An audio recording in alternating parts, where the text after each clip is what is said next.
오늘은 나인테크랑 관련해서 기업에 대해서 공부를 같이 해보도록 하고요. 일단 시작하기에 앞서 사전 안내사항 말씀드리도록 하겠습니다.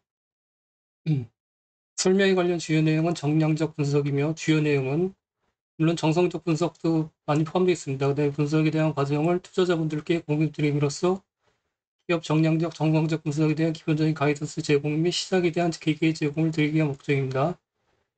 설명에서 거론되는 기업은 현재 보유하고 있거나 미보유하고 있을 수 있으며 해당 기업의 매수매도 추천은 절대 아님을 알려드립니다. 만약에 보유 중인 경우에는 언제라도 즉시 전량을 매도할 수 있음을 유의하시기 바랍니다. 설명의 내용 중 일부 오류가 있을 수 있으며 해당 내용에 대한 모든 판단 및 투자 결정에 대한 책임은 해당 설명 및 분석 내용을 듣고 읽으신 투자자에게 당사자 여러분에게 있음을 사전에 알려드린 바입니다. 일반형 소통만 가능하며 채팅 질문 등은 가능하지 않은 점 양해 부탁드리겠습니다. 나인테크를 시작하기 전에 최근에 구글 스프레드 시트로 해서 이제 2차 전지하고 반도체, 로봇 이렇게 세 개 섹터를 구분해서 각 개별 기업마다 이제 특징적인 기업들을 표시를 해놨습니다. 그래서 수익률을 작년 22년 11월 1일이 이제 저점이라 대세 저점의 피크치라고 생각하고요. 실질적으로 10월 말인데 11월 1일 종가를 기준으로 해서 현재가 자동으로 업데이트를 해서 이렇게 평균값을 내봤습니다. 이렇게 보시면요. 로봇 쪽에는 한 특징적인 기계들 17개를 세팅해봤고 평균 17개 중에서 12개, 70% 정도 올랐고 평균 주가 상승률 52%예요. 최고로 많이 올른 것들은 키로보틱스 257%, 그다음에 레인보우 로보틱스 200% 이렇게 되고 반도체는 한번 봐볼까요? 반도체는 46개 기업을 세팅했고 총 45개 기업들이 상승했어요. 그래서 98%가 상승했고 전체 46개 기업들의 평균 수익률은 68%, 기준점은 종가 기준은 2020년 11월 1일 똑같고 한 걸요. 반도체 주도 상당히 올랐잖아요. 왜냐면 특히 많이 올랐던 거는 당연히 수공종 패키징 장비 쪽이겠죠. 이렇게 이오텍 한미 반도체 147%, 제너슨 170%, 1위는 이스페타시스 400%. 진짜 많이 올랐네요. 이번에 4배, 단기간에 4배 올랐네요. 이번요. 그 다음에 레이크 머티리얼즈가 254%, 특징적인 게 이렇게 되겠습니다. 전체적으로 46개 기업 중에 70% 평균 수익률 70%예요. 아무거나 잡았으면 거의 70% 수익률 달성했다고 보시면 되시겠죠. 그러면은 2차 전지를 한번 보시도록 할게요. 2차 전지는 에코프로가 상당히 수익률이 뛰어난 것 같아서 2차 전지 쪽에 수익률이 전체적으로 높을 것으로 생각하지만은 의외로 보시면 40%예요. 특히 전해액 쪽에는 마이너스 수익률이 보면요. 페페트리도 마이너스 수익률 가장 높은 데가 보시면은 자동화 쪽이 가장 높은데요. 여기 로봇 쪽에 포함됐잖아요. 리티 로보틱스.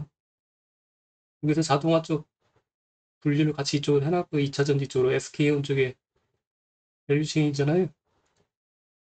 그다음에 일반적인 거는 믹싱 쪽에 윤성 FNC가 340%, 그 이외에는 고층 쪽에 DNT, LG엔솔 쪽에 밸류체인이고 82%, 필옵틱스가 94%, 스태킹 쪽에 고층하고 스태킹 쪽 이렇게 두 개가 기업들이 특징적으로 주가 상승률이 높았습니다. 인텍플럭스도 많이, 인텍플럭스는 실질적으로 이거는 반도체 쪽이잖아요. VN텍도 2차 전지 쪽에 공사 장비, 로봇 쪽으로 분류돼서 이렇게 많이 올랐었던 거고, 이렇게 여건은 이렇고, 2차 전지하고 반도체하고 산업용 로봇 세 개를 섹터를 비교해 보면은 2차 전지가 가장 수익률이 저조하다 이렇게 보시면 되실 것 같습니다.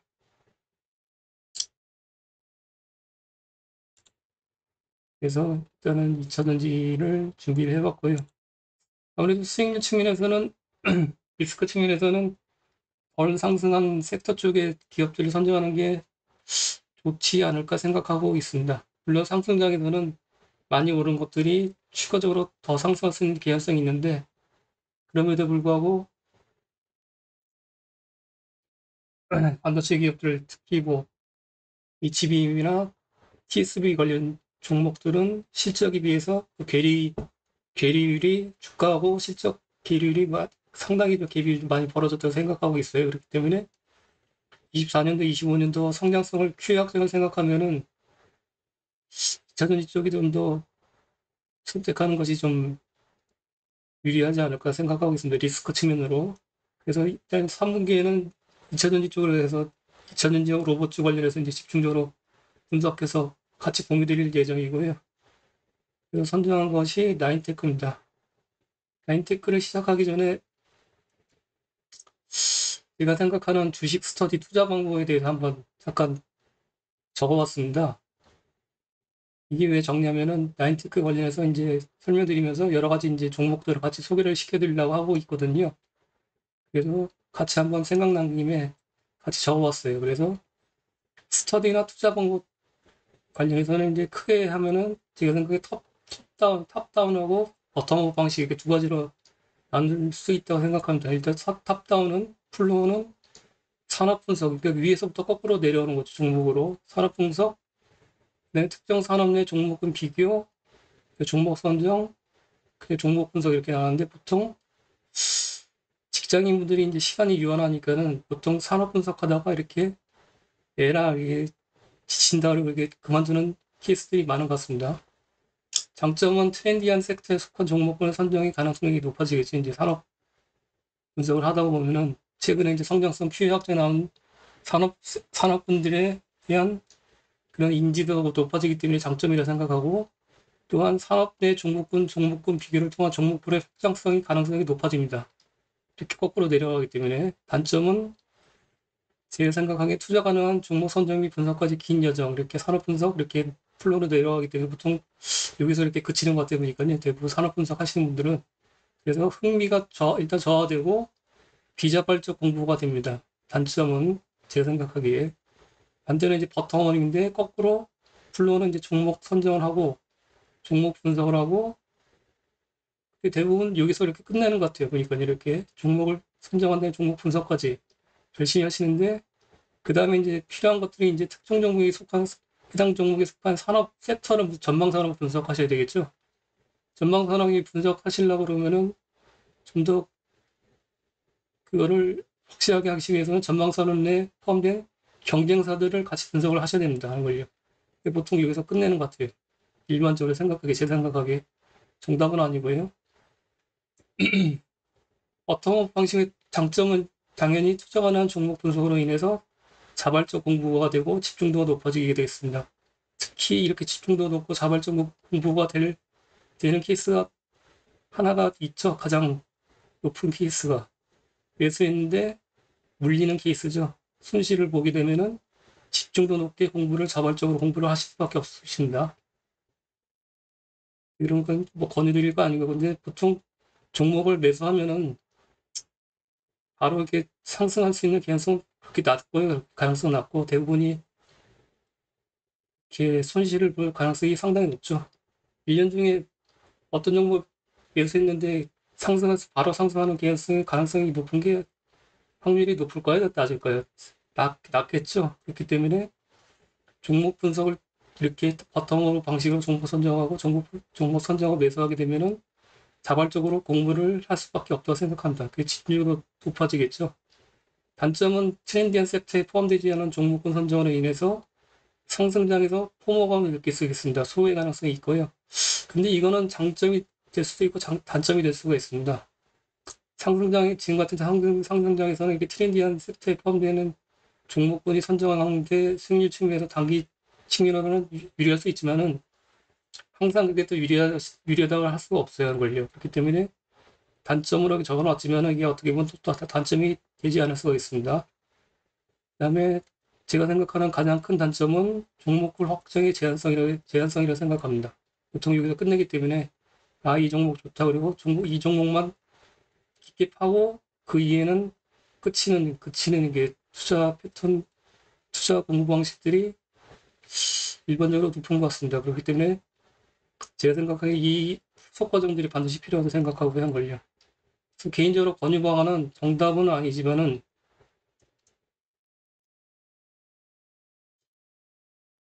일단은 대부분 이제 투자자분들이 직장인분들 많으시잖아요. 그렇기 때문에 효율성이 가장 중요하다고 생각하고요. 제한된 시간을 어떻게 효율적으로 적정하게 분배해서 가장 효율성 있게 시간 분배를 해서 투자 공부를 하시는 게 가장 중요하다고 생각하고, 그러기 위해서는 흥미가 생겨서 자발적 의지로 공부를 해야 되는 것이 이제 가장 중요하다고 생각합니다. 효율성을 위해서. 그렇기 위해서는 제가 생각하는 산업 공부를 통해서 하는 것보다는 버텀업으로 통해서 이 단점을 극복하면 되잖아요. 그래서 이렇게 아래같이 이제 제 권유를 드리고, 직장인에게는 시간의 적정상이 필요성이 있기 때문에 집중도 배가를 위해서 버텀업 방식을 권유드리고요. 그러면은 어떻게 종목별 확장의 제한성을, 최대 단점인 제한성을 벗어날 수 있냐. 종목별 확장의 제한이라는 단점을 보완하기 위해서는 이 분석 기업을 피킹 선정한 다음에 이에 속한 전방 섹터의 고객사 및 경쟁사를 분석을 반드시 하시는 거죠. 이렇게 해야지만, 그래야지만 포워드 매출액이나 실적을 추론이 가능하시고요. 그 다음에 정량적으로 비교해서 밸류에이션을 하실 수가 있으십니다. 그렇기 때문에 이 과정을 버텀으로 가실 때 이 과정을 반드시 거치셔야 된다고 이렇게 원의를 드리고 싶습니다. 그러면은 효율성도 올릴 수 있고 흥미도 생기고, 그다음에 종목 확장의 제한성을 벗어나서 확장성을, 장점, 톱다운 방식의 장점을 가져갈 수가 있습니다. 어떻게 하느냐? 이제 나인테크를 통해서 어떻게 종목 확장을 하는지 한번 같이 보시도록 하겠습니다. 나인테크를 간략하게 소개를 드리면은, 이거를 말씀드리고 그다음에 사업보고서 같이 보실 거예요. 지난주에는 이제 사업보고서를 먼저 본 다음에 그다음에 거꾸로 내려왔는데, 그러면은 좀 집중도가 떨어지는 것 같은 느낌이 들었어요. 그렇기 때문에 일단 좀 흥미 위주로 초반에 일단은 어떤 것이 결론 요약을 좀 드린 다음에 사업보고서 같이 보시는 게 나을 것 같아요. 그렇게 준비를 해왔습니다. 제품 현황을 보시면은 2차 전지 쪽에 제조용 장비, 라미네이션하고 스태킹 이렇게 있고요. 첫 번째로. 그 다음에 두 번째로는 디스플레이 제조용 장비, 이렇게 매출액이 발생 중에 있습니다. 22년 연말이고, 최대 매출액 포지션을 차지하는 거는 2차 전지 쪽에 라미네이션하고 스태킹, 이거는 설명을 자세히 드릴 거니까요. 이렇게 그냥 넘기시기 바랍니다. 가장 매출 비중이 높고 보시면요. 45% 정도, 절반 정도 포함되고 있어요. 이걸요. 그 다음에 디스플레이 장비, 그 다음에 세 번째로 반도체형 장비, 한 8% 정도 발생 중에 있고, 그 다음에 14% 비중을 차지하고 있는 리튬 이온 2차 전지 장비, 군용 통신 장비 등. 그래서 나이테크를 그렇게 조사를 해보다, 분석해보다 보니까요. 원래는 처음에는 2차 전지 쪽이 포커싱을 했었는데, 의외로 반도체하고 리튬의 2차 전지 군용 통신 장비 쪽에 스토리가 많이 생기더라고요. 보니까요. 그래서 설명을 드리도록 하겠습니다. 기타는 오토메이션 뭐 4% 정도 돼 있고, 이거는 22년도 연말이고, 이거는 23년 1분기에 보시면요. 그래서 이렇게 비중이 2차 전지 쪽이 가장 높아졌다. 23년 1분기에는 보시면. 디스플레이 쪽에는 디스플레이 주황색인데, 주황색 디스플레이 비중은 상당히 낮아졌다. 이렇게 보시면 되시죠. 걸요. 그래서 일단 설명을 드릴 거는 중점적으로 핵심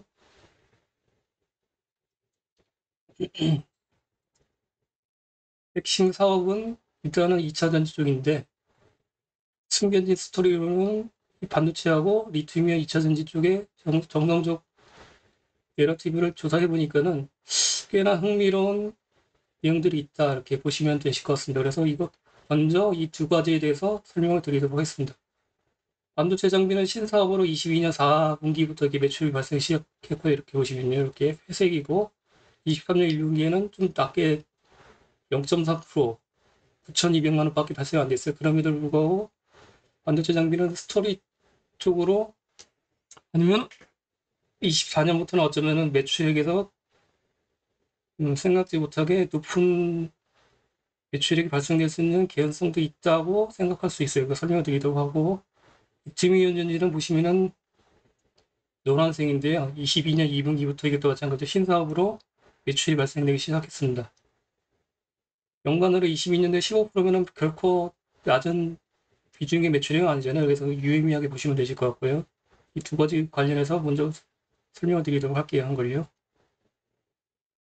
반도체 쪽에 텔레그램 쪽으로 제가 이제 공유를 드렸었는데, 나인테크에는 웹스테이션이라는 후공정 쪽에 특히 이제 F5, PLP 공정에 특화된 웹스테이션 장비를 개발해서 국내 및 해외 유수의 고객사에 이제 설비를 공급해서 기술 연적을 인정받고 있다고 되어 있는데, F5, PLP를 일단 특징적으로 보셔야 되고, 지금 원리 첫 번째로는 F5, PLP라는 거는 간단하게 설명드리면요. 이거를 설명드릴 사유가 있습니다. 후공정 장비 쪽이고요. 그다음에 보통 지금 후공정 패키징에서 가장 일반적으로 사용되는 거는 F10 BGA 쪽이잖아요. 근데 지금 F5 PLP하고 F5 WLP라는 그런 기술이 이제 개발이 되고 있습니다. 그래서 그건 아주 일반적이지 않은데, 입출력 단자니까 IO, 인풋 아웃풋을 연결하는 후공정 작업 중에 이제 패키징 작업인데, 과거에는 이제 칩 안에 이제 솔더버를 모두 넣는 팬인이 일반적이었습니다. 그러나 팬인, 이게 팬인이거든요.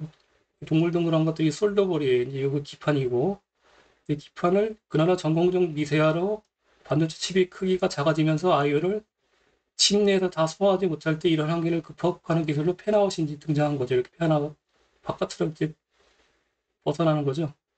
그래서 F5는 팬아웃이라고 해서 IO를 칩의 바깥까지 이제 바깥까지 배치해서 IO 수를 늘리는 방식을 말합니다.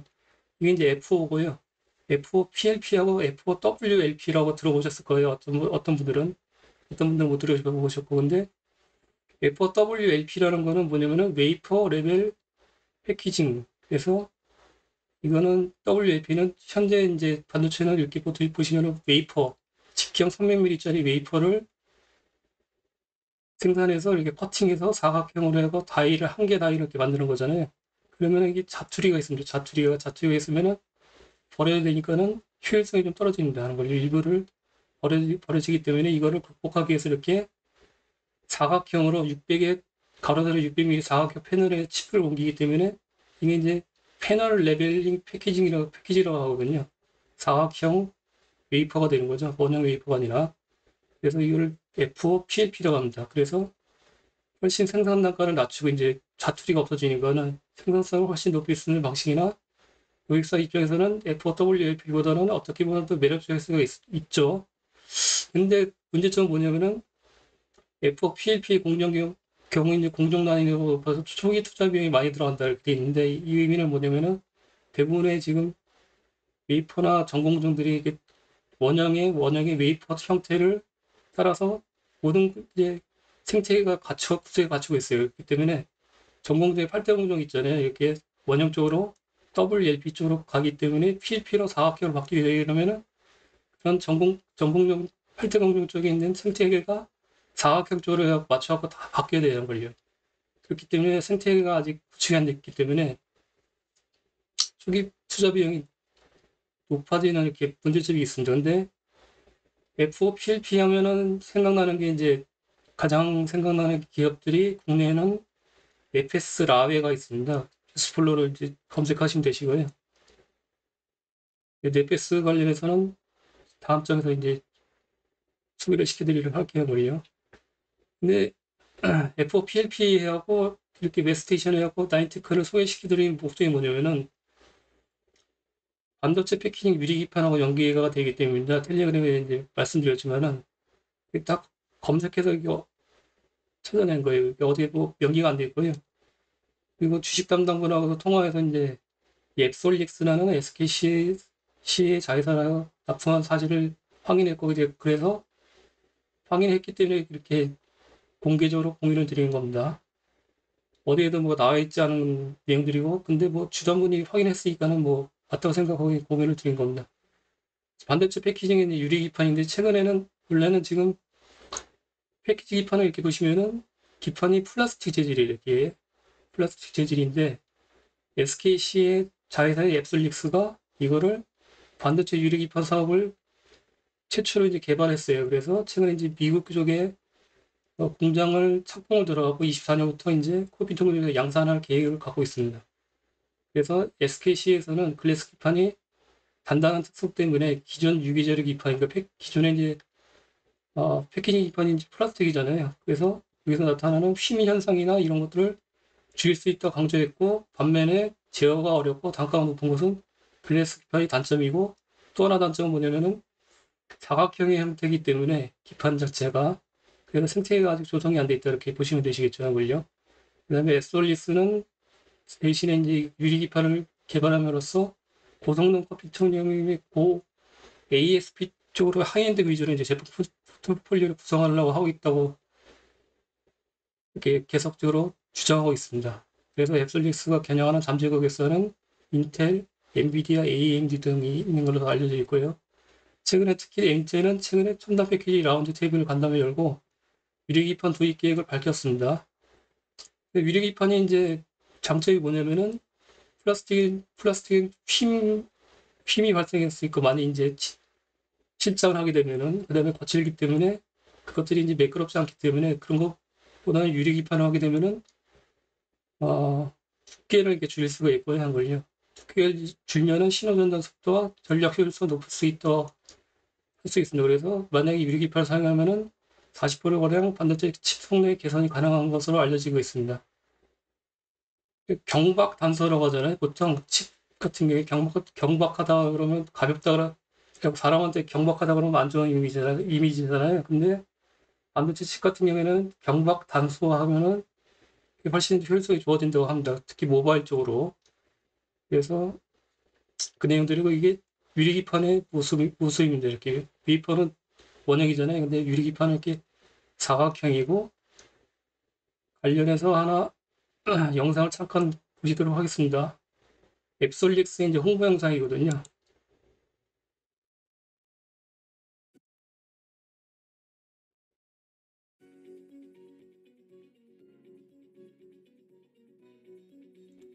넘어가도록 하고. 그런데 그 인공지능을 가능하게 하는 가장 핵심 부품이 반도체입니다. 갖고 있는 반도체의 성능이 결국은 그 기업의 인공지능에 대한 카이스트 경쟁이 교수님이 이렇게 뭐 같이 이루어지는 이게에서 유리기판이 반드시 필요하다 이렇게 강력한 하고 이게 우수한 유리기판인 원료로 모습입니다. 등장하고 있습니다. 특히 글래스는 손실이 작고 사각, 고속 데이터 저장이 사각형이고 PLP 가능하기 때문에 방식이고요. 미래의 패키징 랩이 패키징 패키지. 기판으로서의 가능성이 크다고 하겠습니다. 글래스 기판은 손실이 작기 때문에 굉장히 고속 데이터를 보낼 수 있습니다. 그래서 미래 하이 퍼포먼스 컴퓨팅에 이거는 영상은 제가 이제 장표를 공유드리기 때문에 거기서 한번 보시도록 하고 해요.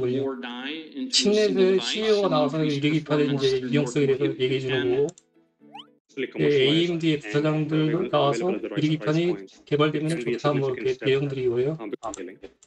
이 사용판은 유리 섬유에다가 에폭시를 발라서 그 코어를 중심으로 이 기존의 이제 그 패키징 미세 회로를 기판 계속 플라스틱 얹어나가는 쪽이고, 그런 겁니다. 상대적으로 보시기에도 굉장히 이게 유리기판의 모습이에요. 이렇게 보시면 매끈매끈하고, 그래서 효율성은 또 두께를 줄일 수 있다 그러고 있습니다. 이 내용들이고요. 나중에 한번 보시고요. 보기를 드릴 테니까는.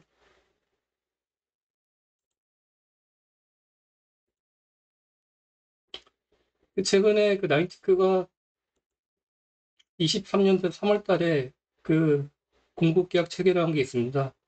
그래서 41억 원 정도 이제 규모의 호응용 매트 스테이션 장비를 수주했고, 국내 SEA로 통해서 미국의 A사에 납품했는데 이게 바로 앱솔릭스입니다. 보시면요. 그래서 아까 생태계 관련해서 말씀드렸잖아요. PLP 관련 생태계는 구축이 거의 안 됐기 때문에 어떻게 보면 장단점이 될 수가 있죠. 만약에 앱솔릭스가 24년부터 이거를 양산을 시작한다고 하고 있는데, 만약 양산 시작해서 이게 성공적으로 정착을 하게 되면은 생태계가 거의 없기 때문에 나인테크가 아마 어쩌면은 관련돼서 유리기판 쪽으로 해갖고 이제 좀 각광받을 수 있는 그런 개연성이 있을 수 있다고 판단하고 있습니다. 근데 단점은 만약에 앱솔릭스의 유리기판이 실패를 하게 되면은 양산이나 뭐 그런 게 실패하게 되면은 나인테크의 관련 반도체 장비는 많이 묻힐 수 있는 개연성이 또 있겠죠. 그래서 장단점이 있고요. 이렇게 보시면 되시고, 지금 보시면은 이게 기판이고요. 기판을 유리 기판으로 이제 대체를 하는 거죠. 이렇게 보시면요. 유리 기판을 대체하는 거고. 근데 제가 약간 좀 헷갈린 게 하나 있는데, 제가 예전에 그 2분기 때 반도체적인 이제 후공정 쪽으로 해갖고 공부를 하고 이제 같이 공유를 들었었잖아요. 근데 제 기억으로는 FOWLP라고 이렇게 가면은 기판 자체가 없어지는 걸로 알고 있어요. 이걸요. 기판 자체가 없고, 아예 그냥 웨이퍼에 바로 이제 시작을 하는 걸로 알고 있거든요. 근데,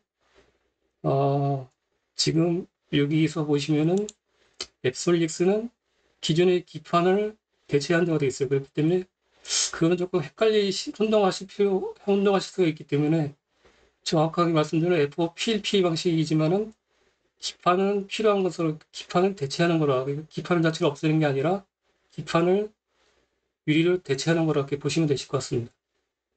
정확한 내용들이나 그런 것들이 없기 때문에 여러 가지 그 여건들을 이렇게 고려해서 이렇게 말씀드린 거고 100% 정도가 아니니까는 다시 한번 확인해 보시기 바랍니다.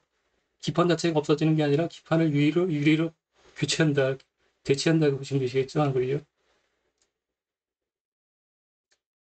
이렇게 돼 있고 이게 이제 BGA 타입이고 리드 프레임 타입이 있는데 이 기판 자체를 유리로 대체한다 보시면 되시고 그러면 여기서 이제 아까 종목의 확장성에 대해서 설명을 드렸잖아요, 말씀을 드렸잖아요. 처음에 이렇게 보시면요, 확장성. 그래서 같은 섹터에 있는 속한 산업 분석, 경쟁사를 이렇게 분석을 하시라고 이제 이쪽으로 통해서 기업 확장을 하시라, 종목을 확장을 하시라 말씀드렸는데 이쪽으로만 반드시 되는 건 아닙니다. 그래서 연계돼서 이렇게 내용들이 나오면은 이렇게 FOPLP라는 그 단어 용어가 나왔잖아요. 관련돼서 FOWLP나 FOPLP를 하고 네이버 같은 데 검색하게 되면은 가장 많이 나오는 기업들이 네페스 그룹입니다. 그래서 네페스 라에가 이제 FOPLP 관련해서 네페스의 자회사고 비상장사인데 네페스 라에 대해서 한번 체크를 해봤어요. FOPLP 쪽인데 어떤 거 현황이 지금 어떤 거 체크해 보니까는 좀 리스크가 좀 높더라고요. 보니까요. 그래서 한번 알려는 공유를 드리는 게 좋을 것 같다고 해서 이렇게 준비를 해봤습니다. 네페스 라에는 비상장사라도 이제 보면 연말에 사업보고서를 공시를 하고 1년에 한 번씩 이렇게 연결 재무제표고 매출액이 22년도에 700억인데 매출액가 730억이에요. 그래서 매출 총 손실이 30억 났고 환관비가 660억이라서 영업 손실이 700억이에요. 매출액이 700억인데 영업 손실이 700억. 그 이 의미는 뭐냐면은 아까도 말씀드렸지만 생태계를 FOPLP는 생태계가 구축이 안 됐다고 말씀드렸잖아요. 뉴스를 체크해 보니까는 뉴스 플로 체크해 보니까는 웨이퍼를 옮길 수 있는 장비들이 부족해서 사람 손으로 옮기다 깨트린 뭐 그런 사례도 있고 PR 스트립이라고 있는데 포트리스트를 이렇게 제거를 해야 되는데 원형으로만 돼 있기 때문에 그것들을 하기 힘들어서 거기서 원가들이 많이 들었다 해서 각종 생태계 구축이 안 됐기 때문에 장비들이 안 됐기 때문에 그래서 시행착오는 상당히 많이 겪고 있고 수율도 안 나오기 때문에 그렇게 보시면 되실 것 같습니다. 그래서 매출 원가가 상당히 높게 계속 유지되고 있다 보시면 되시겠죠.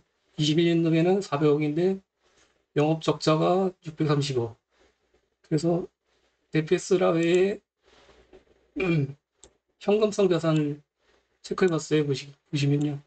21년도에 1000억인데 현금성 자산이 22년 1년 만에 87억으로 줄어들었어요. 요거 합하면은 두 개 합하면은 요거 이제 요거 같으니까 일금 비교하면 1000억에서 87억이면은 거의 920억이 1년 만에 날라간 거 아니에요? 지금 보시면요. 상당히 좀 리스크한 상황이 있다고 판단되고 이 네페스라의 이제 대주주거든요. 그래서 네페스의 1년에 한 번씩밖에 안 나오기 때문에 23년 1분기에 실적을 체크해 보기 위해서는 이제 네페스의 연결 재무제표 주석에서 보시면 이제 종속기업들이 이제 자본이나 매출액이나 순손익이 나오거든요. 23년 1분기에 매출액이 60억 정도 나왔는데 50억 정도 나왔는데 당기 순손익이 벌써 270억 정도 적자예요. 그리고 자본 현황을 보니까는 자본이 마이너스예요. 자본 장식이잖아요, 지금요. 현재 자산이 3,170억인데 부채가 3,600억이에요. FS의 자회사인데 그래서 이게 네페스하고 네페스 라의 리스크를 체크해보기 위해서 혹시 뭐 이렇게 연대 보증을 했나, 지급 보증을 이렇게 부채를 지급 보증했나 체크해보니까 역시 많이 있더라고요. 그래서 네페스가 네페스 라웨를 지급 보증한 게 보니까는 이렇게 많아요. 금액들이. 최근에 뭐 23년도에도 이렇게 510억 했는데 이걸 총 계산기 두들기니까는 네페스가 네페스 라웨 지급 보증한 게 5,200억 원이에요. 5,200억 원. 이거 어떻게 느끼시나요? 여기 뭐 네페스 쪽이나 네페스나 네페스 주주분 계실지 모르겠지만은 말씀드리고 싶은 거는 자본 잠식이고 네페스 라웨가 그리고 적자가 상당히 많이 발생되고 있고 지급 보정이 5,200억 원이 만약에 네페스라이가 혹시라도 가장 최악의 경우에 이제 무너진다 그러면은 이 지급 보증한 게 네페스 쪽으로 상당한 영향을 미치겠죠. 그렇기 때문에 제 생각하기에는 네페스 쪽 관련 기업들은 투자를 좀 만약 하시고자 하신다면은 상당히 리스크한 관점으로 보시는 게 좋지 않을까 생각합니다. 그래서 네페스라에 관련해서 다시 한번 공유를 드리는 거고, 이거는 뭐 네페스라에 대해서 리스크에 대해서 이렇게 강조를 드리고자 한 게 아니라 아까 말씀드렸듯이 한 개 기업을 통해서 이렇게 종목별의 확장을 할 수 있다. 이렇게 이런 플로우로 설명드리기 위해서 네페스를 소개시켜 드리는 겁니다. 그래서 오해는 마시고요. 만약 주주분 계시면은. 반도체 쪽으로 해서 이제 나인테크 쪽의 반도체 사업에 대해서 이제 간략하게 공유를 드렸고요. 그다음에 또 종목의 확장성을 보면은 이렇게 아까 그 FCBGA 쪽으로 해서 이렇게 솔더볼이라고 있습니다. 여기 보시면요. 패키지 2편에 솔더볼. 요즘 각각 먹고 있는 TSV는 이렇게 관통시키는 콜이잖아요. 스루, 실리콘 바이피아, 볼 이렇게 이 HBM이고 범프, 솔더볼. 그 솔더볼 하면 또 어떤 기업이 떠오릅니까? 네이버에서 검색하면 바로 뜨잖아요. 덕산 하이메탈. 그래서 덕산 하이메탈로도 종목 나인테크를 통해서 종목볼의 확장성을 기할 수 있다 보시면 되시겠죠. 그래서 덕산 하이메탈 관련해서 간단하게 소개를 시켜드리도록 하겠습니다. 종목볼의 확장을 어떻게 하는지 이렇게 말씀드리려고 이렇게 관련 플로우를 설명드리는 거고,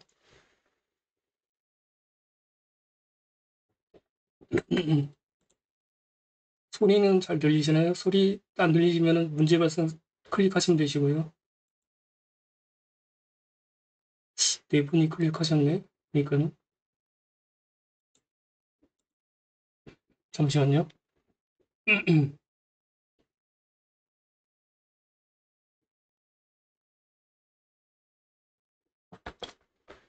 아, 이거 소통이 안 되니까는 참 이게 답답하네요. 이건. 하여튼 뭐 문제 발생되면 문제 발생 확 눌러주세요. 그래서 덕선 하이메탈로 이제 종목을 확장시켜서 체크를 해보면은 솔더볼 쪽이니까 덕선 하이메탈도 어떻게 보면은 홍종 관련주가 될 수가 있습니다. 그래서 최근에 이제 뒤늦게 많이 주가가 상승하고 있잖아요. 근데 보시면 매출액 실적을 이렇게 보시면 17년 1분기부터 이렇게 체크해 보니까는 과거에 22년도에 3분기 정도에 그 키지 서브스트레이트 그러니까 기판 쪽 관련주들이 실적을 최대치로 찍었잖아요. 그때 당시에 마찬가지로 덕산하이메탈도 이 기판 사업이 확장되면은 이 솔드볼들이 많이 들어가기 때문에 확장성이 나오기 때문에 매출액이 22년 3분기에 최대치를 찍었어요. 근데 특이점이 뭐냐면 보면 적자를 기록했어요. 이게 특이하잖아요. 보시면 이게 적자를 왜 기록했을까? 체크를 해봤죠. 한 걸요. 솔더볼의 원재료는 주석이에요. 주석인데 그래서 주석 가격하고 GPM하고 이제 연동 관계를 한번 체크해봤습니다. 보시면요. 그래서 17년 1분기 주석 가격이 하늘색이에요. 그다음에 이게 이제 GPM이고 과거에 보시면 22년 1분기까지는 주석 가격이 하락하면은 GPM이 상승했어요. 보통 원재료 관련 변동기업 관련 기업들은 원재료 가격이 하락하면은 당연히 이익률이 높아지겠죠. 그래서 역상관 관계가 나타나고 있는데 특이점이 뭐냐면은 22년 2분기부터 역상관 관계 아니라 정상관관계를 보이겠어요. 이게 특이점이 뭐냐면은 이 과거와 다른 패턴이 보이고 있잖아요. 보시면요. 주석 가격이 상승하면은 GPM도 높아지고 주석 가격이 하락하면은 지표이 낮아지고, 이거는 이 덕산하이메탈 자체적으로 내부적으로 뭔가 특이점이 발생되고 있다. 22년 2분기부터 발생되고 있다. 이렇게 판단하시면 되시잖아요. 그래서 일단은 종속기업을 확인해 봤죠. 덕산 미얀마라는 종속기업이 있습니다. 보시면 22년도에 매출액은 최대치를 찍었는데 영업적 단기 선순이익은 최대를 찍었어요. 보시면요. 21년도에는 매출액이 발생 미미하잖아요. 그래서 덕산 미얀마에 대해서 분기별로 실적을 한번 체크해 봤어요. 21년 4분기는 본격적으로 매출액이 발생된 게 22년 1분기부터예요. 그러면 이거하고 연계가 되잖아요. 그래서 덕산 미얀마가 뭔가 이렇게 체크해 보니까는 덕산 미얀마는 기존에 이제 그 덕산하이미튼의 종속 기업이 있는데 미얀마에 이제 위치하고 아까 먼지리가 주석이라고 말씀드렸잖아요. 주석 관련해서 이제 실제로 이제 내재를 시키기 위해서 덕산 미얀마를 과거에 인수했고 덕산 미얀마를 통해서 주석 관련해서 먼지를 생산하고 재련하는 그런 기업입니다. 그렇기 때문에 주석 가격이 이제 덕산 미얀마가 과거에는 미얀마 쪽에 이제 군부 때문에 뭐 문제점이 많이 발생했잖아요. 그래서 실질적으로 뭐 19년도, 20년도도 있었지만 그때 군부 때문에 이제 매출이 제대로 발생 못했고 대내적인 그 미얀마 상황 때문에 그게 이제 해제되고 22년 1분기 때도 이제 매출이 발생된 거죠. 그렇기 때문에 오히려 이제 덕산 미얀마라는 자회사 때문에 자회사로 인해서 주석 가격이 상승하게 되면은 이익이 높게 발생되는 거예요. 이쪽으로부터. 매출액이 360억이면은 이거는 거의 한 덕산 하이메탈의 매출액의 3분의 1을 차지하는 거거든요. 그래서 이익률이 빠지게 되면은 이렇게 비록 덕산 하이메탈 자체 본업이 FCBJ 쪽 관련해서 솔더볼 쪽에 매출액이 발생되더라도 이것들이 이익률이 꺾이게 되는 거예요. 그래서 덕산 하이메탈은 덕산 미얀마 쪽에 연결된 이제 이익이 발생되기 때문에 반영되기 때문에 거꾸로 이제부터는 주석 가격이 하락하게 되면은 비록 이렇게 FCBJ의 이제 호황이 따라가서 솔더볼 판매의 수요 확장이 나오더라도 이익률은 거꾸로 빠지는 거예요.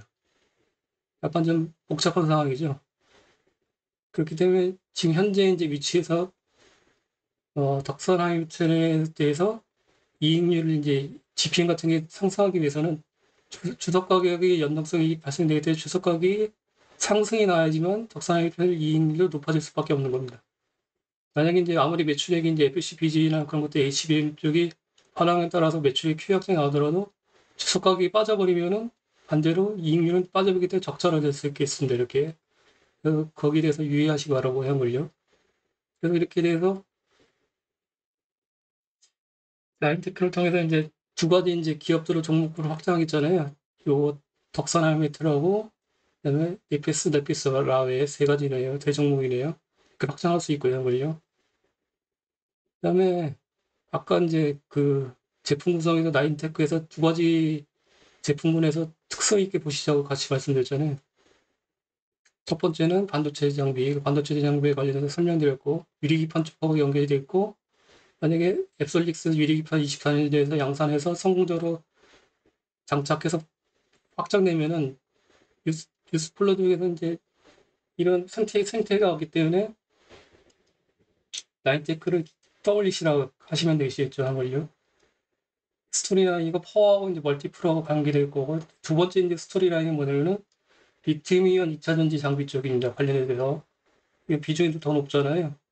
그리고 매출액이 보시면은 꾸준하게 나오고 있어요. 22년 2분기부터 이렇게 노란색인데 반도체 비해서 꾸준하게 나오고 있다 보시면 되시고 과연 어떤 기업이 연계되어 있나 보시면은 같이 설명드리도록 하겠습니다.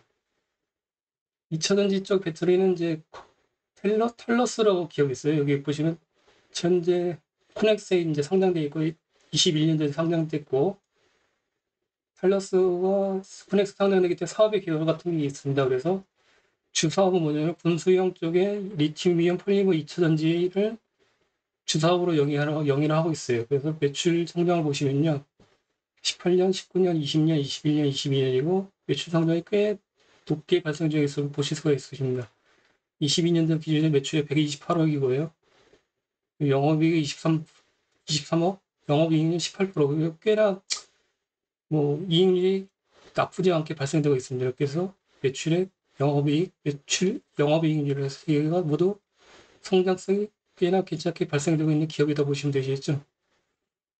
그래서 여기서 특징적인 게 뭐냐면 분수형 2차 전지에 관련 특화된 기업이다 보시면 되시고, 당사의 주력 분야인 설명을 잠깐 드리면은 운영 2차 전지 분야에서도 통신 및 전자장비 전환으로 기존에 널리 보고되어 이런 것들이 있고, 2차 전지의 적용 대상이 기존에 이제 무전기 등의 휴대통신 장비에서 어뢰, 잠수함, 무인 수상함, 장갑차, 전차, 드론 등으로 다양한 장비를 확대되고 있습니다. 근데 기존에 이제 제가 스터디한 바로는 군용 쪽에는 1차 전지 쪽이 이제 많이 적용되고 있는 걸로 기억하고 있거든요. 근데 2차 전지 쪽으로 확장이 나오고 있다고 그런 내용입니다. 내용을 보시면은 사포에서 미국은 다양한 종류의 전지를 표준화시켜서 단순화함으로써 하나의 전지를 여러 장비에, 그러니까 장비 사용할 수 있도록 범용성을 갖췄고 적용분을 확대하는 정책과 함께 이라크의 전자의 교훈에 따라서 이라크 전쟁 때 뭔가 교훈이 있었나 보죠. 이거는 확인 못했고요. 그걸요. 미군 쪽에서 2차 전지 비중을 높이는 정책으로 전환했다고 하더라고요. 그러니까 그래서 우리나라도 이와 유사한 방향으로 정책을 추진할 것으로 예상되고 있다. 이렇게 보시면 되시고요. 그걸요. 경쟁사 현황을 보시면은 당사와 한두 개사가 경쟁하고 있다. 나와 있습니다. 그래서 거의 이제 탈러스를 포함해서 한두 개사가 국내에서는 2차 전지 쪽이나 1차 전지 쪽에 과점을 하고 있다 보시면 되시죠. 그래서 과점성 있고 경쟁력 있는 기업이다 보시면 되시고요. 탈러스고 A사, B사야 되는데 B사가 제 생각에는 아마 비치로 셀 같아요. 그러니까요. 비치로 셀이 1차 전지 쪽에 군용 쪽으로 납품하고 있잖아요. 그래서 한번 체크를 해봤습니다. 그래서 확장성이 나오면 다시 이제 종목별로 확장성이 나올 수 있잖아요. 비치로 셀. 이것들을 어떻게 체크하냐. 만약에 비치로 셀 관련해서 기존에 이제 그런 스토리를 모르고 있다 그러면은 어떻게 체크하냐. 이렇게 좀 이따 설명드릴게요. 한 거예요. 텔러스 관련해서 조금 더 설명드리고요. 텔러스는 보면은 군용 쪽에 이제 납품이 주력을 하고 있다고 말씀드렸잖아요. 텔러스 군용 통신 장비 쪽에 보시면은 텔러스의 이제 IR 자료고요.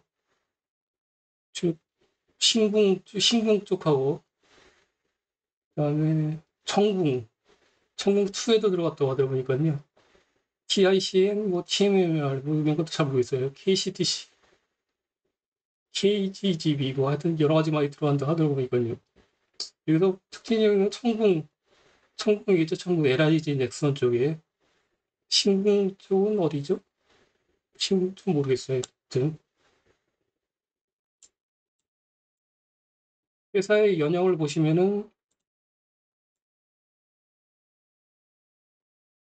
그 마치고 LIG 넥슨의 수중거래 쪽에 이제 참여를 했고 LIG 넥슨이 주요 고객사예요. 청궁 쪽하고 하나 시스템하고 LIG 넥슨하고 두 군데가 주요 고객사라고 보시면 되시고요. 청궁하고 잠수함 수중 어뢰 체계에 뭐 참여했다 보시면 되시고 전지 쪽으로는 국내 3개사 중에서 과점하고 있는 그 중에 하나다 보시면 되시죠. 그래서 어떻게 보면은 또 나인테크는 탈러스를 통해서 자회사를 통해서 분수사 방위산업 쪽에서 한 발을 뻗치고 있다 보시면 되시겠습니다. 그런데 탈러스 관련해서 최근에 이제 기사를 체크해 보니까는 탈러스가 코스닥 시작 상장을 추진하고 있다 보시면 되시고 지난해 22년도에 22년도에 코넥스 시장에 상장했는데 패스트트랙 제도를 활용해서 올해 7월, 그러니까 23년 7월부터 신속 이전 상장에 필요한 상장 예비심사 청구서 작성을 시작으로 11월 중으로 완료해서 제출 예정이라고 되어 있습니다. 패스트트랙에 대해서 매출액 아까 소개시켜드렸잖아요. 2천 이렇게 매출액이 증가되고 있다, 잘 나오고 있다 보시면 되시고 그러면은 탈러스를 통해서 또 하나 이제 종목으로 확장을 할 수 있습니다. 경쟁사를 체크해봐야 되잖아요. 그러면 어떻게 했냐? 최근에 텔레그램을 통해서 많이 소개시켜드렸는데 마찬가지로 이제 통합 검색에서 분수형 전지를 이렇게 검색어를 치고요.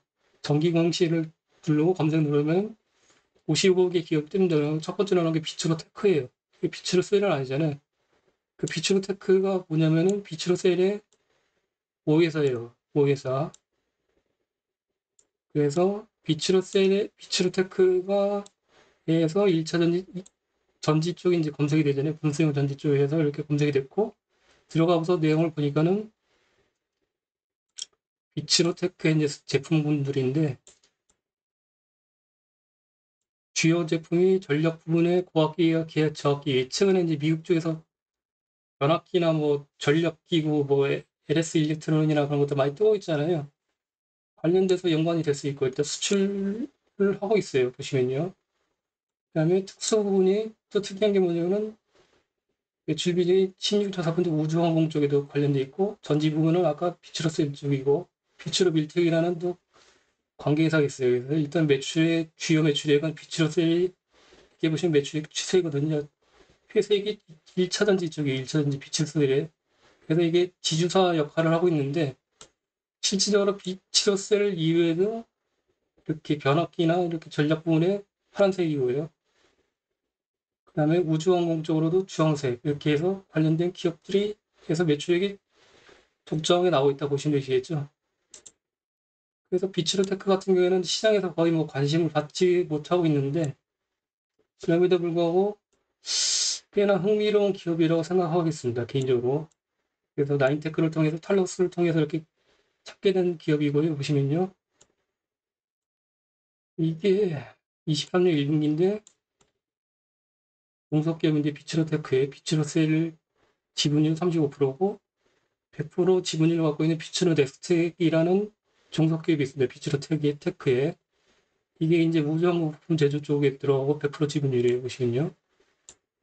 근데 매출액이 보시면은 특수 연석기에 이제 이게 우주항공 쪽이거든요. 꾸준하게 잘 나오고 있어요. 보시면. 근데 23년 1분기에 보시면은 매출액이 QOQ로 많이 꺾였잖아요. 1분기에. 근데 수주정보를 체크해보니까는 비츠로테크의 수주정보 이렇게 됐어요. 이게 비츠로셀 1차 전지 쪽의 수주정보 때문에 그런 거예요. 연결로 잡히기 때문에 비츠로테크 쪽에는 영향을 미치지만은 아주 이렇게 중요하게 와닿지는 않잖아요. 비츠로셀 같은 경우에도 투자를 좀 해볼 만할 것 같다 생각되고 이렇게 수정거가 엄청나게 높게 되어가기 때문에 근데 이거를 차치하거나도 보면은 회색을 차치하고 제외시켜 보더라도 우주항공 쪽으로도 수정거가 꽤 만만치 않게 높아지고 있어요. 비츠로테크가 이게 변압기 쪽이고 그래서 이 기업들도 비츠로테크나 비츠로셀 관련해서 한번 3분기 내에 분석해서 한번 소개를 시켜드려 볼까 계획 중에 있습니다.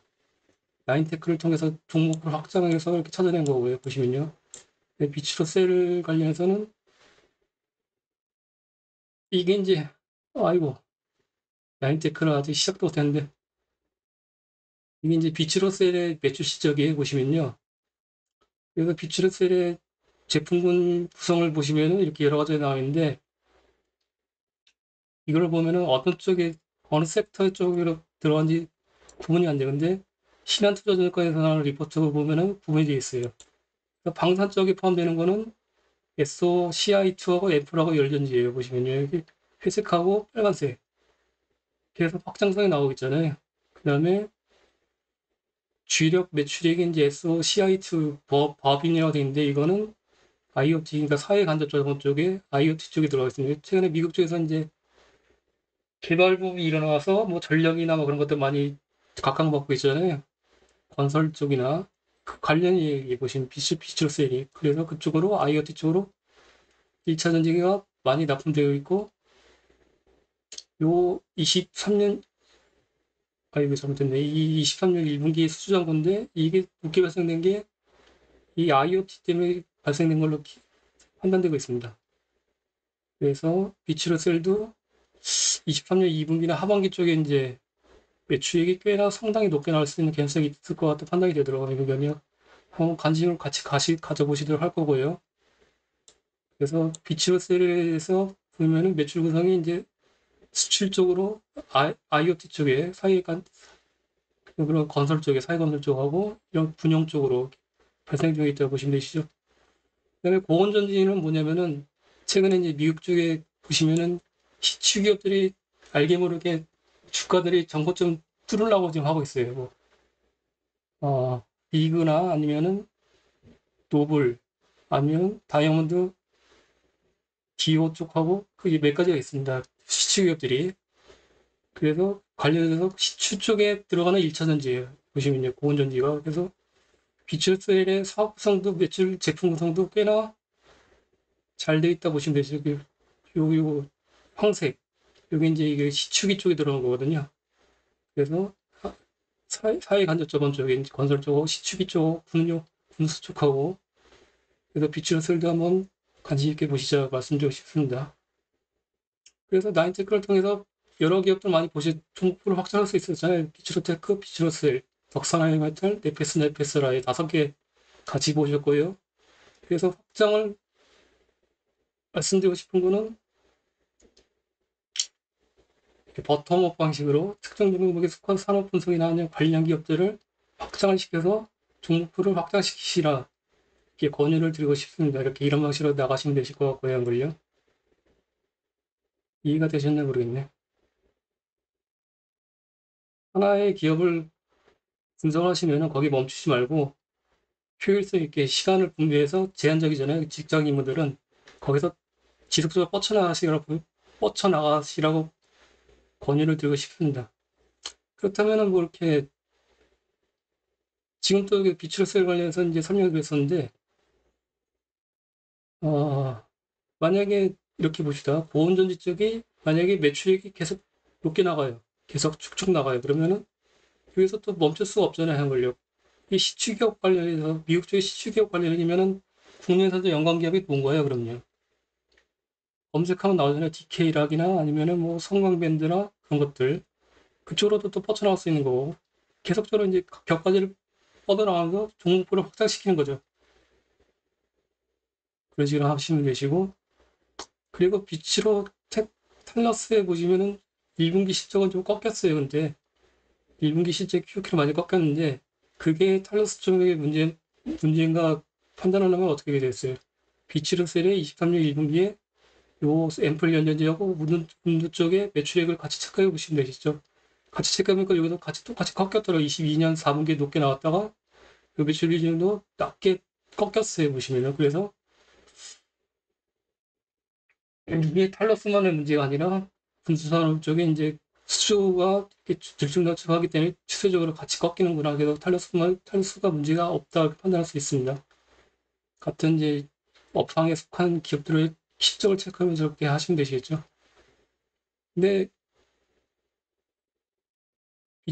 비추로셀이나 비추로테크나 탈러스 같은 경우에는 LID 넥스원하고 이제 연계 높을 수 있잖아요. 한 걸요. 그럼 최근에 뉴스플로 체크하는 거죠. 천공2 같은 경우에는 뭐 UAE나 아니면은 이렇게 수출기 큐 확장성이 나오고 있다 보시면은 그걸 이제 팔로우를 해서 매출을 추론할 수 있고요. 보시면요. 간단하게 체크해 보니까는 나쁘지 않은 것들을 보니까요. 그리고 탈러스 쪽에서도 성장성이 나올 수 있다 보시면 되시고 그래서 두 가지 개념으로 방산하고 그다음에 숨겨진 후공정 유리기판 패키징 관련주다 이렇게 두 가지로 스토리라인이 갖춰져 있고 그것들이 이제 각광받으면은 현재는 2차 전지적인 이제 라미네이션하고 스태킹 쪽으로 이제 그것만 관심이 대부분 투자자들이 갖고 있는데 더군다나 나인테크는 이렇게 2차 전지 쪽에서는 별로 각광받고 있는 기업이 아니잖아요. 소외되고 있는데 거기서 소외되는 주가 중에서 이런 스토리 라인이 뻗어나가면은 멀티플 리레이팅 관련돼서 파관점으로 그 투자자의 심리를 자극할 수 있기 때문에 이런 것들을 스토리 라인을 조사해서 나만의 그런 뭐 무기 그걸 장착하고 때를 기다리는 거죠. 여기 미리 선진입 가능성이 보이면은 선진입을 하는 거죠. 이렇게 그런 식으로 이렇게 투자를 하실 수가 있다고 말씀드리고 싶습니다. 물론 뭐 나인테크를 매수매도 추천은 아니고요. 이렇게 사업버스를 통해서 이런 것들 스토리를 뽑아내서 이렇게 나만의 이렇게 특히 소외된 기업 같은 경우에 나만의 무기로 장착할 수 있다. 이렇게 싶어서 설명드린 겁니다. 제대로 설명드렸는지 모르겠네.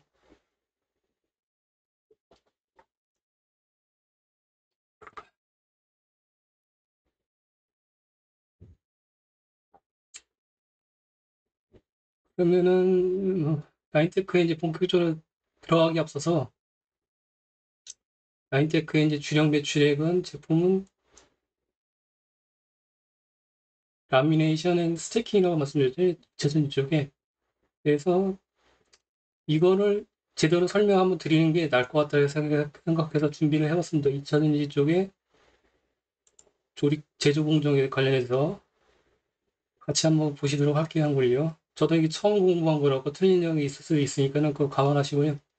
몇 시야? 11시? 2차전지 제조 공정 계열을 한번 같이 보시도록 하시죠. 일단은 전국 공정, 이제 조립 공정을 나눌 수 있고요. 전국 공정하고 전국 공정, 조립 공정, 활성화 공정, 그 다음에 뭐야 이거? 품질 검사, 패키징 공정 이렇게 네 가지로 이제 나눌 수 있고요. 한걸 이렇게 보시면은 전국 조립 활성화 자동화 검사 이렇게 공정되어 있고, 나인테크는 지금 보시는 조립 공정 쪽에 포함되고요. 조립 공정 쪽에서 LG엔솔 쪽에 밸류체인이고, 전국 공정 같은 경우에 특징적인 뭐냐면은 이 상계사가 셀 업체가 상계사가 있잖아요. 그래서 상계사 셀 업체들의 각각의 이제 배터리 타입이 각각 다 틀려요. 전국 공정 같은 경우에는 공통적으로 뭐 상계사의 셀 업체나 아니면 그 배터리 타입에 관계없이 같이 이제 적용이 가능한데, 이 조립 공정 같은 경우에는 배터리 타입별로 틀리고 그다음에 셀 업체별로도 틀립니다. 그렇기 때문에 조립 공정과 관련해서는 이 밸류체인의 기업들이 다양하게 있다고 보시면 되시죠, 한걸요. 나인테크는 조립 공정의 LG엔솔 쪽에 특화된 밸류체인이고, 조립 공정 중에서도 특히 라미네이션 쪽에 속한 밸류체인의 기업이라고 보시면 되십니다. 그래서 일단 간단하게 전국 공정하고 조립 공정을 설명드리고요. 그 다음에 이제 라인테크가 포함된 라미네이션하고 스태킹 쪽에 이제 설명드리도록 할게요. 그걸 이해하시면 라인테크에 관련해서 이제 매출액이나 앞으로 어떻게 나올 건지 그거를 판단하실 수 있기 때문에 같이 한번 보시도록 할게요. 이건 아까 텔레그램에다 공유 드렸었잖아요. 2차전지 제조 공정 계열을 이제 보시면은 크게 이제 전국하고 조립, 화성, 패키징 공정을 구분할 수 있고요. 전국 공정은 이제 양극재, 음극재를 만든 공정으로, 제가 한번 이번 주에 그 2차전지 관련해서 스터디한 걸 해갖고 이제 유튜브로 내용들을 같이 공유드렸잖아요. 거기 보시면 전국 공정하고 조립 공정하고 소재 쪽과 세 가지를 해갖고 같이 설명드린 내용도 있습니다. 같이 활동하시는 스터디원 분들이 고생하셔서 준비를 해주셨고, 같이 이제 사전 동의를 구하고 이제 올려드린 거거든요. 그 내용들을 보시면 참고하시면 자세하게 아실 수 있고, 저는 일단 간단하게 요약을 해서 설명드린 겁니다. 전국 공정 이렇게 돼 있고요.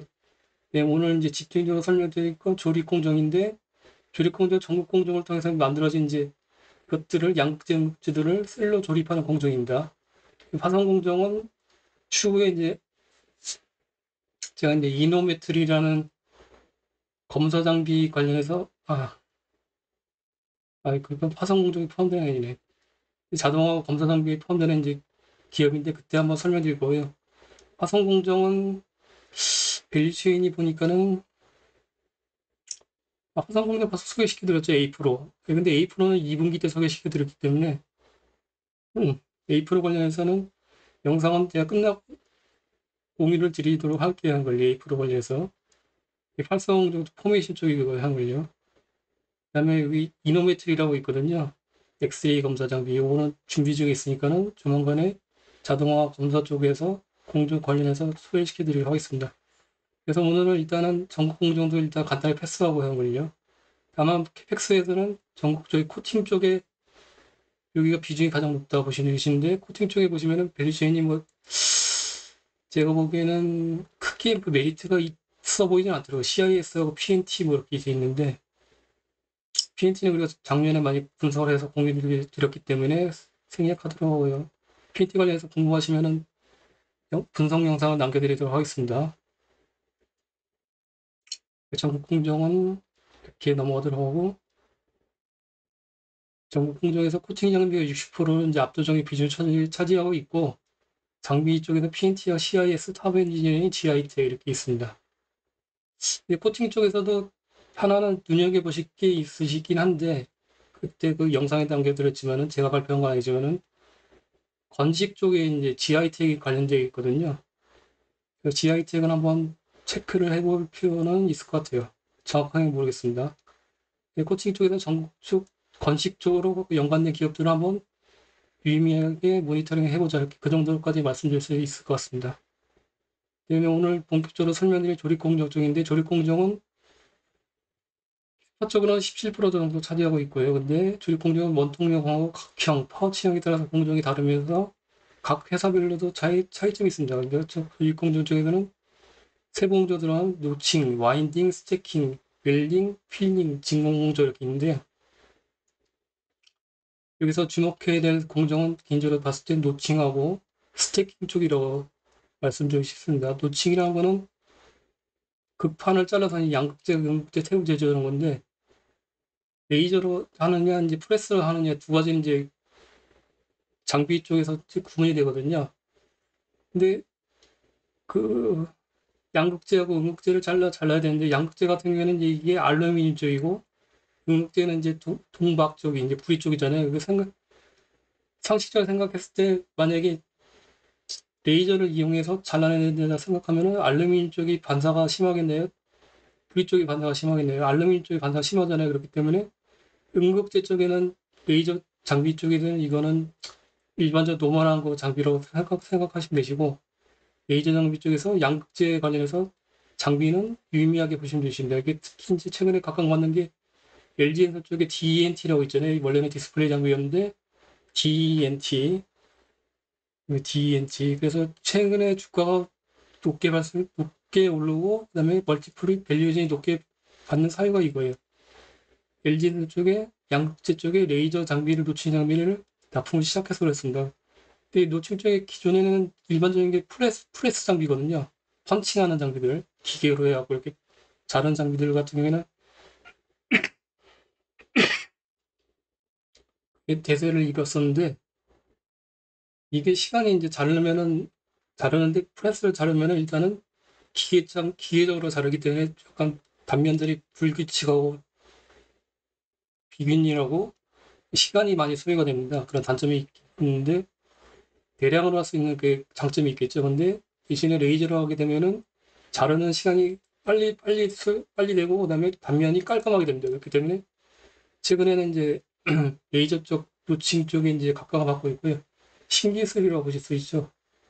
그래서 레이저 노칭 쪽에 제가 알기로는 LG에서 쪽만 지금 도입이 된 걸로 알고 있고 삼성 SDI하고 그다음에 SK형도 그걸 도입을 하려고 노력하고 하고 있습니다. 근데 정확하진 않아요. 도입이 벌써 됐는지는 모르겠습니다.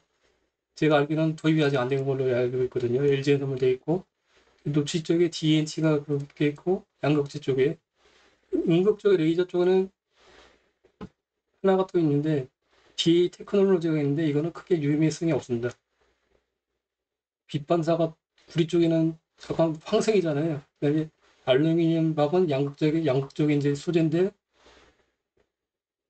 그 음색이고 이게 반사도가 높기 때문에 일반적으로 거울에 이제 빛을 이렇게 비치면은 랜턴을 비치면은 반사가 되잖아요. 근데 그걸 반사를 없애고 그거를 자르려 그러면 그만큼 에너지 밀집도가 단위면적상 높게 발생되는 그게 기술력이 높게 필요한 거고요. 그래서 DNT가 그렇게 그거를 개발했다 보시면 되시죠. 그 정도 스토리로 보시면 되시고. 근데 DNT는 지금 제가 개인적으로 봤을 때는 너무 좀 비싼 것 같아요. 그러니까요. 그다음에 두 번째는 이제 그 라인테커 연관된 와인딩 스태킹인데 이렇게 양재고 음재를 잘라서 분리막하고 이제 섞어서 적층해야지만 비로소 이제 배터리의 형상이 이제 갖추게 되는 거죠. 거기서 이제 케이스 씌우고 하는 건데 그래서 적층, 스태킹, 스톡한다 그러잖아요. 스택인데 스태킹이라고 합니다. 영어로 적층. 적층 관련해서는 이제 그 배터리 형태가 원통형과 각형과 파우치형 이렇게 세 가지를 보면 되잖아요. 각각의 형태별로 적층하는 방식이 각각 틀리고 그다음에 셀 상계사마다 적층하는 방식이 각각이 틀리게 되어 있습니다. 그거를 설명드릴 거고요. 근데 웰딩, 필링, 진공공정으로 넘어가도록 하겠습니다.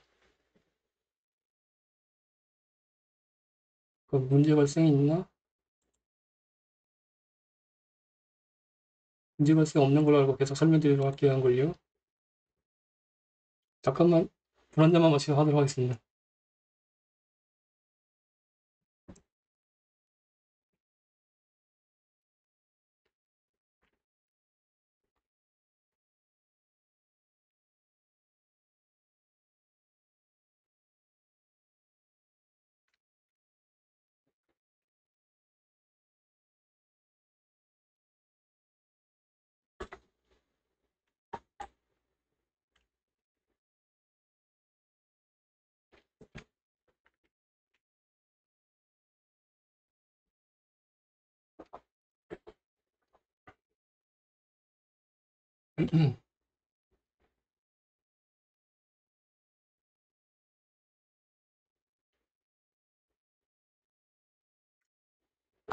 스티킹 관련해서 설명을 자세하게 드리도록 할게요. 근데 이전에 잠깐 보시면 화성 공정이 있고요. 포메이션이라고 하잖아요. 정기적 특성을 부여하는 이제 화성 A 프로가 2분기 때 설명드렸던 A 프로가 관련돼 있고, 원익 PM이나 뭐 그런 기업들도 관련돼 있고요. 보시면 여기 밸류체인들 써 있으니까 어차피 이거 끝난 다음에 PDF로 하고 변환해서 공유 드리도록 할게요. 한걸 보시면 되시고, 화성 공정이 이제 전극 공정에 대해서는 아까 설명드렸잖아요. 양극과 음극을 만드는 공정이고, 배터리 제조 공정에서 가장 핵심이라는 단계다. 이렇게 양극은 알루미늄 박이고, 음극은 동박, 구리박이라고 하잖아요. 배터리 인사이드라고 해서 LG 에너지 솔루션에서 운영하는 사이트가 있습니다. 여기 들어가서 보시면 유용한 자료들 많으니까 한번 보시도록 하고요. 한걸요. 저는 여러분들이 보시기 편하게 그것들을 편집해서 그렇게 요약한 거고요. 한걸 내용들은. 관련 상세한 내용들을 여기에 들어가셔서 보시기 바랍니다. 링크를 해놨으니까요. 네, 배터리 만들기 전국 공정은 믹싱, 공정들 코팅, 롤프레싱, 슬팅, 노칭 공정 이렇게 돼 있고요. 한걸요. 헷갈리는 게 뭐냐, 노칭이 조립 공정으로 포함되는 걸 알고 있는데 전국 쪽에도 포함되어 있더라고요.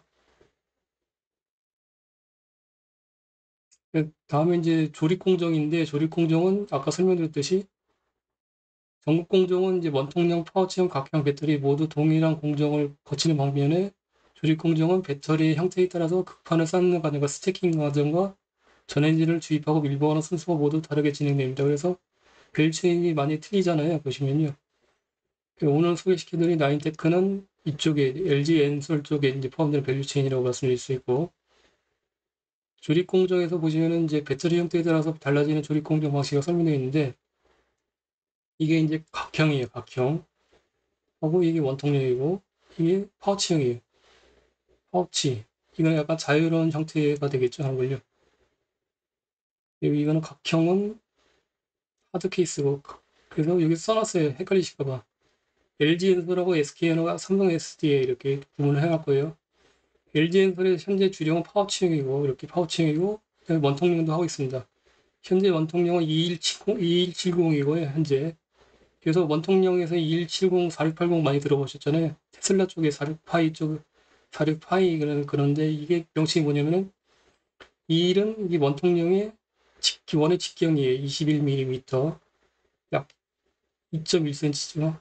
맞나? 그다음에 70은 두피 70mm 보시면 되시고, 마찬가지로 4680 보겠어요. 이 직경이 46이고 46mm, 4.6cm, 80은 80mm 높이 80mm, 8cm 이렇게 보시면 되시죠. 4680 그래서 직경하고 두피로 보시면 되시고, 현재 오창에서 이제 그 생산 라인을 양산 라인을 갖추고 있고요. 23년 말에 원통령 4680 양산을 예정을 하고 있습니다.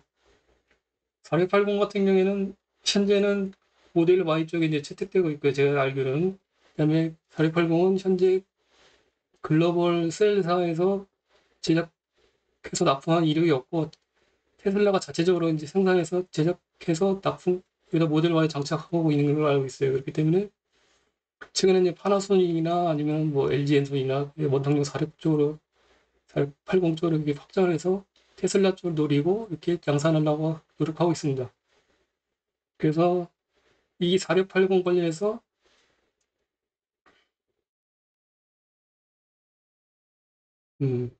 설명을 드렸고요. 한 거예요. 그다음에 현재는 이게 스태킹 방식이거든요. 현재는. 그래서 원통형에는 와인딩 방식이라고 이제 뒤에서 설명드릴 건데 휴지 롤처럼 이렇게 와인더를 이용해서 이렇게 돌돌돌 많은 와인딩 방식을 적용하고 있고 원통형에는 현재 그다음에 파우치형에는 스태킹 라미네이션의 스태킹 RS라고 하거든요. LNS 이거하고 Z 스태킹 일부 반영되고 있습니다. 세 가지 방식이 이제 적용되고 있습니다. 파우치형하고 원통형하고 신규로 지금 제가 이제 그 나인테크하고 IR 통화를 공유를 드렸잖아요. 그 아지스라고 하잖아요. 아저씨. 농담으로 이제 아저씨라고 기억하시면 돼요. 아지스인데 어드밴스드 Z 스태킹이라고 있어요. 그래서 이걸 국내 처음으로 개발해서 단독으로는 아니죠. LG전자와 같이 이제 공동 기술을 개발한 거죠. PRI라고 하거든요. 그래서 납품도 LG전자 통해서 이제 LG엔솔 쪽으로 들어가는 거고. 그래서 아지스를 오참 쪽에 프로토타입을 납품을 했고 지금 계속 돌리고 있다고 합니다. 그래서 이 IR하고 통화한 걸 그냥 내가 공유 드리는 거예요. 나 이제 그가 이제 미국 쪽에 이제 현대차하고 이제 LG엔솔이랑 합작사가 들어가잖아요. 그쪽으로 납품이 들어간다고 IR께서 말씀을 하셨습니다. 저는 근데 그냥 그대로 전달해 드린 거고 신문지상이나 뭐 아니면 디일렉이나 그런 데서 많이 나오고 있으니까 이건 뭐 비밀상도 아니고요. 다 널리 퍼져 있으니까는 그래서 공연을 이렇게 공개적으로 말씀드리는 겁니다. 그 오해 마시고 해물요.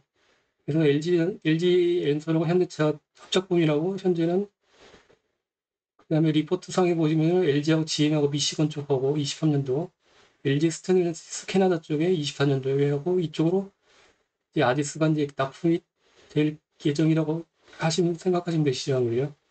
그래서 기존에는 이제 그 나인테크가 라미네이션의 스태킹 쪽으로 이제 보시면은 여기 라미가 나인테크 신진 엠텍이라고 비상장사가 있거든요. 이 두 회사가 납품을 두 개 다 독점적으로 하고 있는데 현재 북미 쪽에는 신진 엠텍 쪽에 들어가고 있고 나인테크는 폴란드의 이제 LG전 법인이라고 중국 쪽으로 이제 들어가고 있습니다.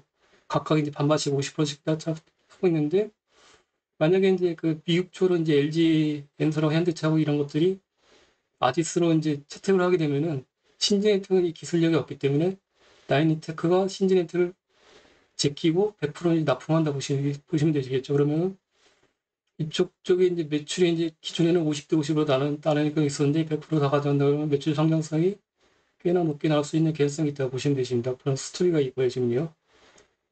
그다음에 기존에 이제 SK온하고 삼성 SDI를 설명드리면 SK온은 현재는 파워치형 하나만 있습니다. 파워치형이 주력이고 각형을 신규로 도입을 예정하고 있고 지금 노력을 하고 있어요.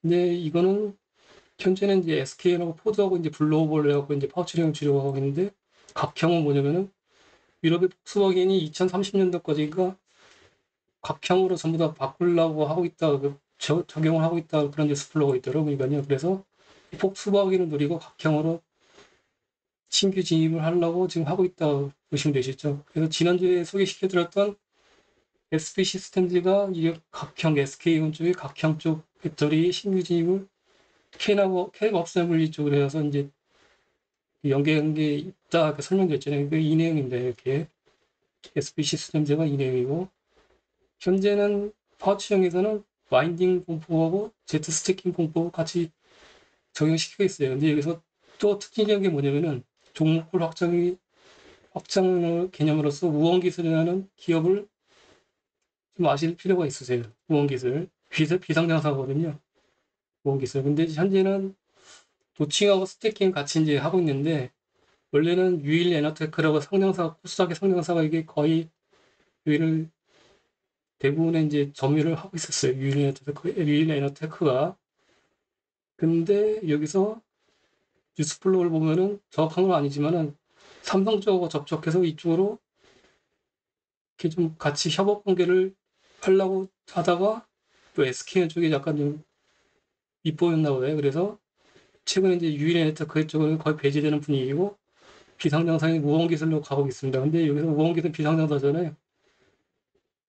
근데 조금 카더라 뭐 그런 스토리가 있는데 종목 확장성을 위해서 하는 거니까요. 이 우원기술 비상장사더라도 연말마다 보면은 그 1년에 한 번씩 공시를 하잖아요. 근데 우원기술의 2대 주주가 톱텍이에요. 톱텍. 근데 톱텍에 연결되는 지표를 보면은 우원기술은 공정가치 금융자산을 포함되어 있어요. 그렇기 때문에 매출액에는 반영이 안 되는데 시적으로 반영이 안 되는데 일단 2대 주주는 톱텍이고 그래서 SK오는 노칭이가 스태킹 쪽의 밸류체인의 변화를 톱텍하고 연기시켜서 우원기술을 체크해볼 필요성이 있다고 생각합니다. 개인적으로. 최근에 톱텍의 누적 수주액을 보시면은 SK온양 수주 잔고가 엄청나게 늘고 있어요. 2022년 말에는 22년 4분기에는 1,700억이었는데 23년 1분기 4,800억 올랐어요. 1분기에 엄청나게 올랐잖아요. 이게 SK온 쪽에 향해 공장 오토메이션 쪽에 자동화 쪽으로 수주를 받아서 이렇게 올라가고 있습니다. 톱텍의 최근에 그 과거의 이력을 보시면은 삼성 디스플레이 쪽하고 법적으로 분쟁이 있었습니다. 왜냐하면 그 기술 유출 관련해서 소송이 걸렸잖아요. 과거에 보시면 삼성 디스플레이 쪽에 OLED 쪽에는 리지드 디스플레이인데 거기에 보시면은 커버 글라스를 그 OLED 패널에다 부착하는 그 기술이 있습니다. 공정이 있습니다. 그 공정 관련해서 기술 유출했다고 삼성에서 이제 그 고소를 했죠. 한 걸요. 그래서 3차까지 갔고 3차에서는 투척에서 이제 무죄라고까지 판결 났는데 최근에 또 3월 달에 4차로 또 삼성에서 항소를 했어요. 그래서 그런 이슈가 있어서 이렇게 과거에 이렇게 주가 폭락했고 톱텍이 그래서 아직까지 주봉인데 아직까지 이렇게 수정고 높게 발생해야만에도 불구하고 그런 소송이 또 4차가 걸렸기 때문에 3월 달에 걸렸기 때문에 공시에 보면 나와 있거든요. 톱텍이 그래서 주가는 계속 이렇게 바닥을 기고 있어요. 근데 그럼에도 불구하고 SK온 쪽에는 적극적으로 톱텍을 수주를 계속 주고 있습니다. 실질적으로 그런 소송 리스크 때문에 주가가 이렇게 상태라고 생각하고 개인적으로는 톱텍을 최근에 스토리언들과 얘기하다가 그냥 하지 말자 이렇게 얘기했었는데 이런 스토리를 보니까 톱텍이 이제 2대주 무언기술 2대주주거든요. 이런 톱텍 무언기술의 밸류체인에 들어가는 스토리를 보면 SK 쪽으로 너무 주가가 낮지 않을까 생각해서 톱텍도 한번 소개를 한번 시켜드릴까 한번 생각을 하고 있습니다. 아직까지는 어떻게 될지 몰라요. 확정은 안 되고 그래서 일단은 여기서 무언기술을 통해서 톱텍으로 다시 종목군을 확장시켜갖고 설명드리는 거고 무언기술의 십자가 보면 놀랐습니다. 보시면요. 제트 스태킹 쪽이거든요. 21년도 680억이었는데 21년 만에 거의 더블 이상 올렸어요. 1670억. 영업이익도 300억. SKO 쪽으로 해갖고 밸류체인이 포함되는 거고 반면에 유일랜드테크는 완전히 매출이 보시면은 이게 22년도고 21년도 22년 거의 완전히 상당히 망가졌잖아요. 보시면요. 그래서 23년 1분기 매출액이 29억밖에 안 돼요. 그래서 유일했던 에너테크는 관련해서는 리스크 있게 보셔야 될 필요성이 있을 것 같고 보니까요. 접근을 하시려고 하면 투자한 쪽으로 리스크를 좀 높게 보시고 접근하시는 게 나으실 것 같다. 이런 스토리가 있으니까요. 이렇게 설명드릴 수 있고 톱책을 한번 보실 필요가 있다. 이렇게 말씀드릴 수 있고 일단 종목풀 확장은 그래서 나인테크를 통해서 6개까지 확장을 시켰거든요. 다시 이제 조립공정 관련해서 넘어가도록 하면은 아까 하나 빠지겠네. 삼성 SDI 관련해서는 각형이 현재 주력이고 각형만 하고 있어요. 근데 원통력으로 신규 도입 예정입니다. 그래서 연말 쪽에 해갖고 이제 파일럿 라인이 돌아간다고 지금 시설 구축 중에 있거든요. 여기는 이제 BMW하고 이제 같이 이제 연계해서 가려고 하고 있고 지금요.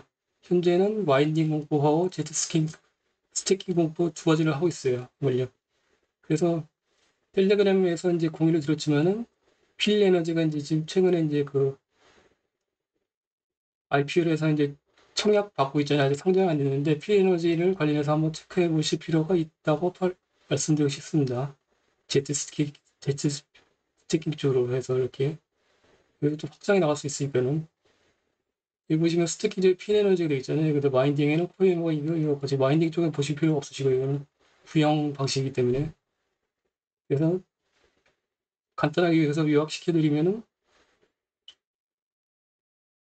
요약한 뒤에 있습니다. 뒤에서 설명드리도록 하고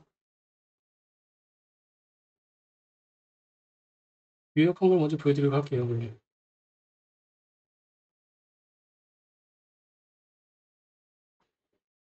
2차 전지 쪽에서 리포트를 하나 이게 지금 최근에 나온 거 보면은 유한타증권에서 좋은 내용의 이제 내용이 하나 있고요.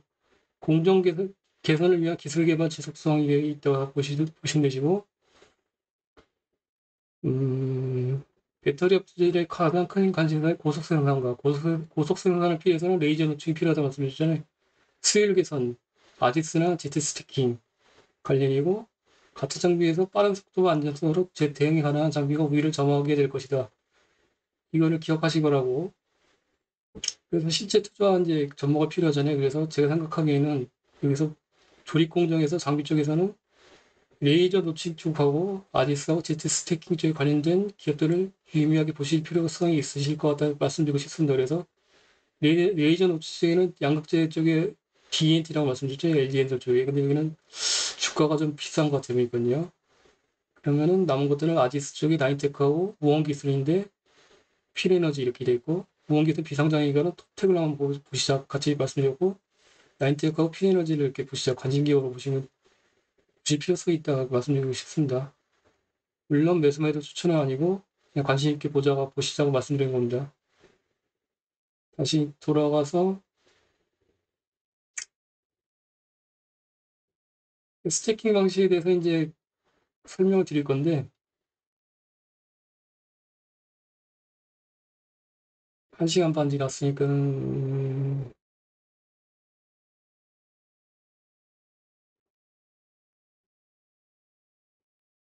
여기서 스태킹 방식하고 이것들을 1시간 반 지났는데 설명드리면은 아무래도 조금 피곤해 하실 것 같아요. 이렇게 1시간 반 지났으니까요.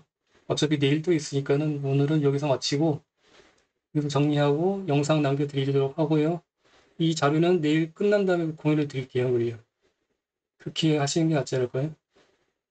그다음에 나인텍 관련돼서 스태킹하고 이제 설명드리고, 관련돼서 나인테크의 사업 보고서 같이 보시고, 그다음에 엑셀로 정리한 것 자료들, 매출액하고 손익계산서하고 보이는 것들, 비용 같은 것들을 이렇게 설명드리도록 하겠습니다.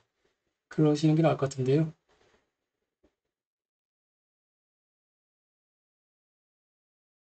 그렇게 하도록 하겠습니다. 그리고 질문을 죄송한데 좀 아쉽지만 못 받고요, 한글요.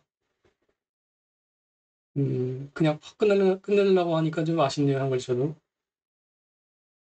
그래서 이렇게 의견도 여쭤보지 못하고 법적으로 안 됐으니까는 양해를 부탁드리고, 내일 20시에 연기해서 같이 지속하도록 하겠습니다. 오늘 하루 고생하셨고요. 내일 시간 되시면 뵙도록, 만약 못 뵈면은 영상으로 녹화해서 남겨드릴 테니까요. 그때 뵙도록 하겠습니다. 감사합니다.